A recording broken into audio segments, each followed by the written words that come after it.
Good morning students, today is your IVS class. Now today we are going to start chapter 11. The name of the chapter 11 is reproduction in animals. ठीक है, जानवरों में reproduction होना. What is the reproduction? Reproduction क्या होता है वो अब इस चैप्टर में हम रीड करेंगे. Now we will start reading. Have you ever seen young puppies sleeping next to their mother or sparrows feeding their young ones in the nest? आपने देखा ही होगा कि जो यंग पपीज़ होते हैं ना, कुत्ते के जो बच्चे होते हैं, देखो यहाँ पर dog and puppy, hen and chicks, lion and cubs, तो वो क्या करते हैं अपनी मम्मा के पास में सोते हैं. और स्पेरोज़ क्या करती है अपने बच्चों को फीडिंग कराती है, ठीक है, और नेस्ट में उनको रखती है.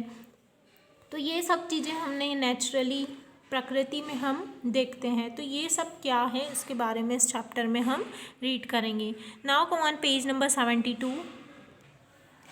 Animals, birds and human beings produce young ones of their own kind. ठीक है, जो जानवर होते हैं, पक्षी होते हैं और जो इंसान होते हैं वो अपनी ही तरह अपने ही बच्चों को क्या करते हैं, जन्म देते हैं. प्रोड्यूस मतलब जन्म देना. They love and take care of their young ones. ठीक है, वह अपने बच्चों को क्या करते हैं, प्यार करते हैं और उनकी देखभाल करते हैं.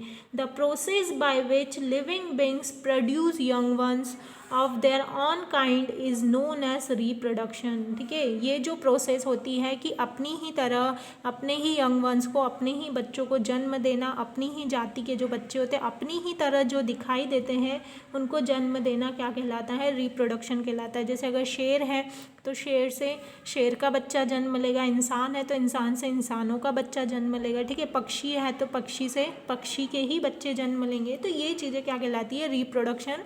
अपनी ही खुद की तरह अपने ही यंग वंस को जन्म देना रिप्रोडक्शन कहलाता है.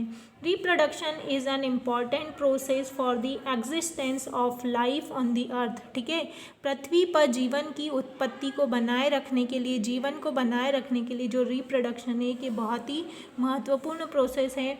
The young ones replace the old and dying adults. ठीक है, जो लोग बूढ़े हो जाते हैं और फिर जो मर जाते हैं उनकी जगह पर कौन रिप्लेस होता है, जो बच्चे होते हैं, यंग वंस जो पैदा होते हैं.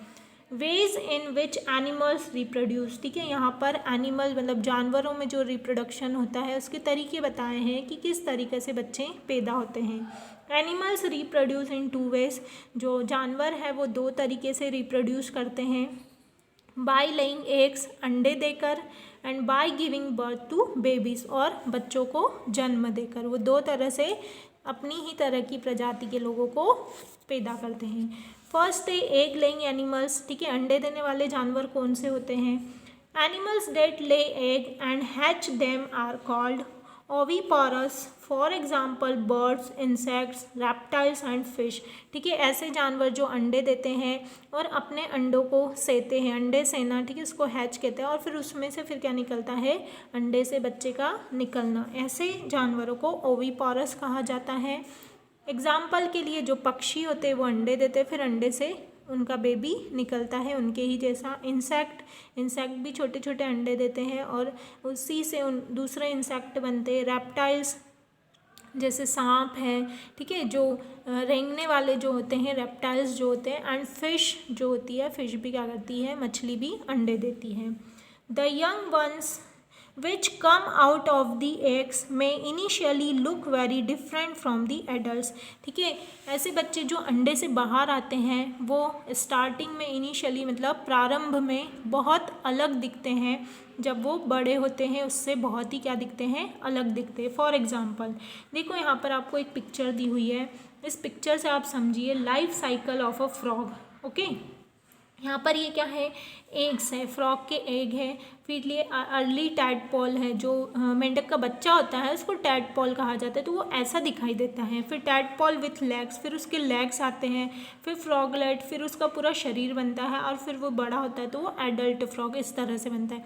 तो इसीलिए कहा जा रहा है कि अंडे में से जब बच्चा निकलता है तो वो बहुत ही अलग दिखाई देता है.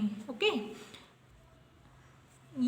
Young birds have no feathers on their body. ठीक है, जब बच्चे अंडे में से निकलते हैं तो जो यंग बर्ड्स होते हैं, जो बच्चे होते हैं, उनके कोई पंख नहीं होते, कोई फेदर्स नहीं होते हैं। Insects keep shedding their skin and change their appearance till they grow into an adult. ठीक है, एडल्ट होने, बड़े होने के पहले जो इंसेक्ट्स होते हैं, कीड़े मकोड़े होते हैं, जो सांप होते हैं, वो अपनी स्किन को क्या कर देते हैं, शेडिंग कर देते हैं और उसको चेंज कर देते हैं। अपीयरेंस मतलब दूसरों के सामने आने से पहले उसको क्या कर देते हैं, चेंज कर देते हैं जब वो एडल्ट हो जाते हैं। जैसे यहाँ पर the shedding of skin is called moulting. इस शेडिंग ऑफ स्किन की जो प्रोसेस होती है इसको मोल्टिंग कहा जाता है। जैसे जो सांप होता है वो अपनी स्किन चेंज कर लेता है ना, अपनी कैचुली छोड़ देता है और फिर वो अपने उसको नई स्किन मिल जाती है, तो इस प्रक्रिया को मोल्टिंग कहा जाता है। इसी तरह जो इंसेक्ट होते हैं वो भी ऐसे ही सेम प्रोसेस करते हैं। It is seen in insect like butterflies, house flies, cockroaches and grasshoppers. जो मधुमक्खियाँ बटरफ्लाई जो मक्खियाँ हैं, तितलियाँ हैं जो मक्खियाँ हैं, काकरोच है और ग्रासहोपर जिनको हम टिड्डे कहते हैं। ठीक है, ये सब भी क्या करते हैं, अपना जो ऊपर की स्किन होती है उसको मोल्टिंग कर लेते हैं, उसको चेंज कर देते हैं एडल्ट होने के पहले। पुरानी स्किन को निकाल कर न्यू स्किन इनको मिल जाती है। A young immature cockroach is called a nymph. ठीक है, जो इमेच्योर काकरोच होते हैं ना, जो छोटे बच्चे होते हैं, उनको निम्फ कहा जाता है। It is small and does not have wings. ये बहुत ही छोटे होते हैं और इनके पास पंख नहीं होते हैं जब तक ये अपने मम्मी पापा की निगरानी में रहते हैं, और उनसे फिर जैसे जैसे बड़े होते हैं फिर इनके पंख आते हैं और फिर ये बाहर निकल कर आते हैं और उड़ना सीखते हैं। ऐसे ही आप देखिए लाइफ साइकिल ऑफ यहाँ पर बटरफ्लाई की दी हुई है। ठीक है, ये एग होता है, बटरफ्लाई पत्तियों पर एग देती है, फिर यहाँ से ये कैटरपिलर जैसा दिखाई देता है। जब ये एग से बटरफ्लाई निकलती है तो वो बिल्कुल कैटरपिलर की जैसे दिखाई देती है। फिर ऐसे प्यूपा बनता है और फिर प्यूपा से क्या बनती है, वो उसके विंग्स आते हैं और फिर बटरफ्लाई बनती है। तो हर किसी की जो प्रोसेस होती है वो नेचुरली नेचर ने बहुत अलग तरीके से बनाई है। ठीक है, नेक्स्ट है एग्स ऑफ बटरफ्लाइज, जिसके बारे में हम पढ़ रहे थे। And house flies has into larva. ठीक है, हैच मतलब होता है निकलना, तो ये अंडे में से क्या निकलता है, लार्वा निकलता है। A larva looks like a worm, और ये एक कीड़े की तरह दिखाई देता है। वर्म मतलब होता है कीड़ा। The larva of a butterfly is called a caterpillar. ठीक है, बटरफ्लाई का जो लार्वा होता है ये इस तरह से दिखाई देता है, तो इसको क्या कहा जाता है, caterpillar. And that of a house fly a maggot. और जो हाउस फ्लाई है उसमें से जो लार्वा निकलता है उसको मैगोट, एक कीड़े की तरह दिखाई देता है, वो उसको मैगोट कहते हैं। The eggs of a frog hatch into small tadpoles. ठीक है, फ्रॉग की लाइफ साइकिल देखी थी हमने ऊपर, तो जब वो निकलता है तो एक छोटे से टैडपोल्स, मतलब टैडपोल्स का मीनिंग होता है मेंढक का बच्चा, एक मेंढक की बच्चे की तरह दिखाई देता है। Which look more like a small fish than a frog, जो एक छोटी सी फिश की तरह दिखाई देता है और फिर उसके बाद वो क्या बनता है, मेंढक बनता है। तो इस तरह से जो एनिमल्स होते हैं उसमें अंडों से क्या होता है, रिप्रोडक्शन होता है। तो पहले आप ये 2 सर्कल अच्छे से देखेंगे और यहाँ तक इस चैप्टर को अच्छे से रीड करेंगे और ध्यान से समझेंगे।